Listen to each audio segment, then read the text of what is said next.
Good morning, welcome to CATEX-TV. My name is Frank Fortunato. This is a live broadcast coming from Princeton, New Jersey. Today is Wednesday, February 17th, 2010. It's 11:30 a.m. Eastern Standard Time in the United States. It's 4:30 p.m. in London, 12:30 p.m. in Hamilton, and in Mexico City it's 10:30 a.m. If you need to reach us during the broadcast, you can phone in toll-free at 1-866-67-CATEX. Overseas, our AOL Instant Mail address is CATEX-TV. Before we get to the news, there's a story floating around, actually, that's been verified.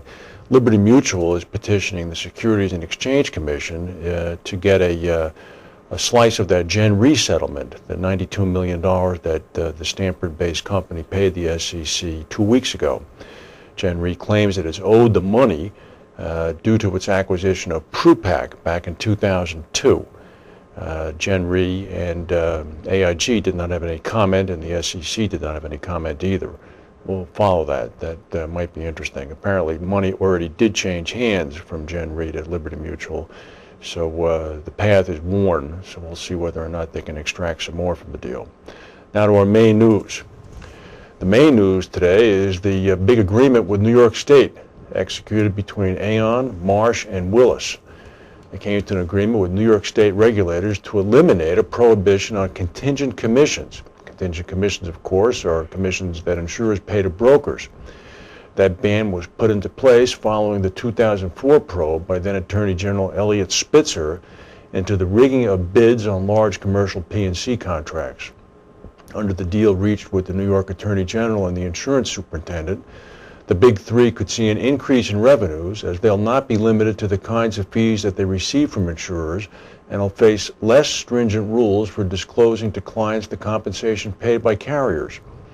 However, even with the new agreement, Joe Plumeri at Willis said that it would continue to swear off contingent fees. Mr. Plumeri said, "We're not going to take these extra fees in spite of this outcome, because they are still in conflict with our clients' best interests." Aon said yesterday that it has no plans to resume acceptance of contingent fees, adding that it had also reached agreements with regulators in Connecticut and Illinois for disclosure to clients on compensation received from insurers. No word from Marsh.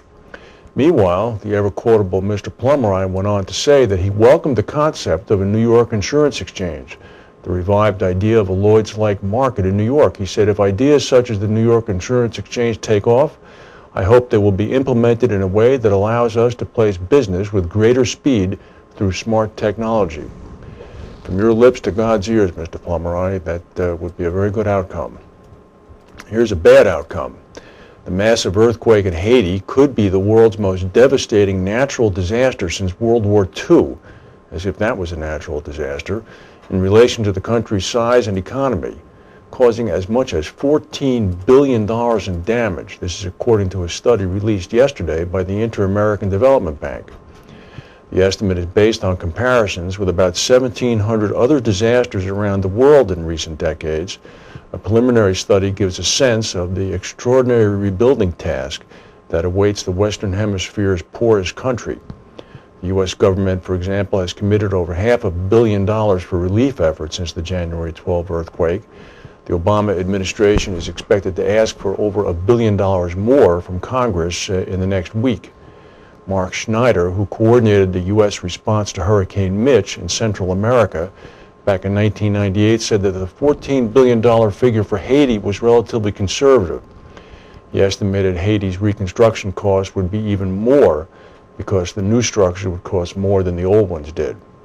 He noted as well that with Mitch, $6.3 billion was spent rebuilding areas hit by the hurricane. Mitch only killed 10,000 people. The Haiti quake has left at least 200,000 dead. Well, if you're in Toyota, out in Toyota City, you're not feeling very good. This is like death by torture, the Chinese water torture, drip, drip, drip. This is an awfully big drip. Bring the picture up. That's not a raindrop, baby. That's the Toyota Corolla. And Toyota is now considering recall of the Corolla after complaints about power steering problems. This would be a big, big blow to the world's biggest automaker. Despite pressure from some lawmakers on Capitol Hill, the president of Toyota, Akio Toyoda, says he will not be attending the U.S. congressional hearing on Toyota's quality lapses. He's going to give the job to his American-based executives. He said, quote, "I trust that our officials in the U.S. will amply answer their questions." He said this morning in his third news conference in 2 weeks. He says, "We're sending our best people to the hearing. I hope to back them up with efforts from headquarters."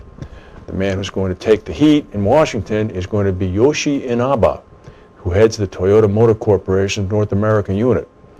Mr. Toyota himself said he was still making plans to go to the U.S., and dates have not yet been set. In an alarming disclosure, the executive in charge of Toyota's quality controls said that the company was taking seriously the complaints about power steering problems in the Corolla, which is the world's best-selling car. As of right now, the company is recalling its Psy hybrid and Lexus cars in Japan. They have yet to make a decision on the Corolla worldwide, but I suspect that'll come out sometime this afternoon. Amazing. Well, in France, as we know from previous stories that we've reported, the workers and employees in France feel empowered to do just about anything they need to do, including occupying factories for weeks on end when the owners threaten to close them. This is a boardroom at the Total refinery in Dunkirk.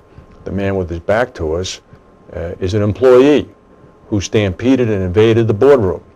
Workers at all 6 Total oil refineries in France have begun a 2-day walkout in support of colleagues at that plant in Dunkirk. That plant has been idle now since September. The company plans to shut it down permanently. Total said that the strikes today had disrupted production, but that oil supplies would not be severely affected.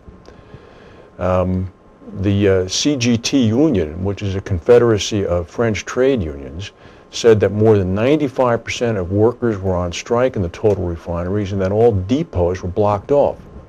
Hundreds of workers are occupying the plant near Dunkirk, the picture we just saw, after stampeding into the site yesterday and breaking into the administrative offices to protest against the site's possible closure. Total officials said last month that they were studying a plan that could result in the permanent closure of the Dunkirk refinery that employs 370 people directly and another 450 through subcontracting. Well, the country to the east is a little bit more orderly, and there are no invasion of corporate offices there. Oh, the horror that would be. But the pilots for Lufthansa and 2 of its subsidiaries voted this morning to hold a 4-day strike next week. The prospect of delays and cancellations emanating from the strike of Germany's largest airline throughout Europe would be ghastly. The Cockpit Association, which represents about 4,500 Lufthansa pilots, said that 94% of its members had voted to strike. Work would stop from just after midnight Monday to midnight Thursday. Flights affected would be Lufthansa, the passenger airline, Lufthansa Cargo, and the no-frills carrier, German Wings. The airline and the union broke off talks back in December after failing to reach agreement over the pilots' demand that Lufthansa promise not to lay off any more cockpit crew. Pilots said that the airline wants to shift its passengers to cheaper subsidiaries like Austrian Airlines and British Midland, which pay their flight crews less. A spokesman for the union said that the Lufthansa pilots would consider forsaking a pay raise in return for job guarantees. "We want to keep the jobs in Germany," he said. Lufthansa said that the pilots made other unacceptable demands. Quote, "The union also insisted on a greater say in fundamental entrepreneurial issues, equating to intervention in business management at the airline. This demand cannot be accepted." Both sides indicate they remain willing to talk. Well, in the United States yesterday, some movement on the nuclear power front. There has not been a new nuclear power plant built in the United States in over 30 years. President Obama announced a plan to make about $8 billion in federal loan guarantees available for building the country's first new nuclear power plants in over 30 years. Obama said that despite the concerns of some environmentalists, nuclear power must play a key role as the U.S. looks to tackle climate change and reduce its dependence on foreign oil. The loan guarantees will go toward the construction of the 2 new nuclear reactors, one at an existing facility in Burke, Georgia. The number of power plants that have